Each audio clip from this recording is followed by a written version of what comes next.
छत्तीसगढ़ के कद्दावर बीजेपी के नेता और पूर्व मंत्री बृजमोहन अग्रवाल पर जो हमला हुआ उसको लेकर के बृजमोहन जी ने आज एक बड़ा चुनौती दी है छत्तीसगढ़ के मुख्यमंत्री भूपेश बघेल को।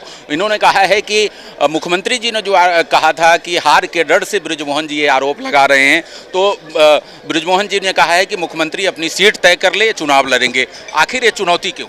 ये चुनौती इसलिए कि छत्तीसगढ़ की जनता का जो प्रेम है, आशीर्वाद है, स्नेह है, मैं पूरे छत्तीसगढ़ को अपना परिवार मानता हूं और रायपुर मेरा घर है। अगर मेरे परिवार और मेरे घर को उन्होंने चुनौती दी है तो मैं भूपेश बघेल जी को चुनौती देता हूं कि पूरा छत्तीसगढ़ जो मेरा परिवार है, रायपुर जो मेरा घर है, उनके लोग मेरे साथ आज से नहीं 40 साल से हैं। आपके साथ तो खाली गुंडे, मवाली, माफिया, पैसा कमाने वाले, भ्रष्टाचार करने वाले लोग हैं। सत्य की हमेशा जीत होती है। अगर आप में दम है तो आइए, दो हाथ करते हैं।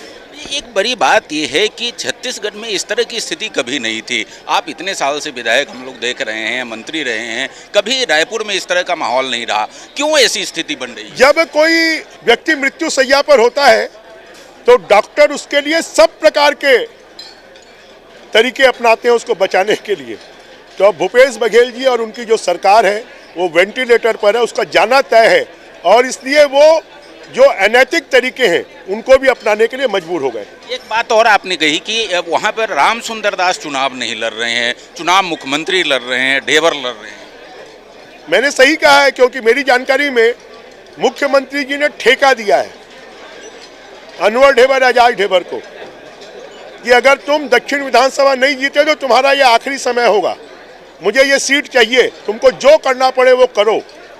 और इसलिए उनकी इतनी हिम्मत हो रही है, वो अपने अस्तित्व की लड़ाई लड़ रहे हैं। कांग्रेस ने ध्रुवीकरण का आरोप लगाया है कि आप सांप्रदायिक ध्रुवीकरण कर रहे हैं पूरे छत्तीसगढ़ में। किसका ध्रुवीकरण? किसका ध्रुवीकरण? जो 2% लोग हैं उनका ध्रुवीकरण। कांग्रेस जो है वो तुष्टीकरण की राजनीति करती है और बीजेपी सबको साथ लेकर चलने की राजनीति करती है। इस बार जीत, आपने कहा कि पहले से ज्यादा रिकॉर्ड मतों से इस बार जीत होगी। निश्चित रूप से हम पिछले चुनाव से ज्यादा वोटों से जीतेंगे जी।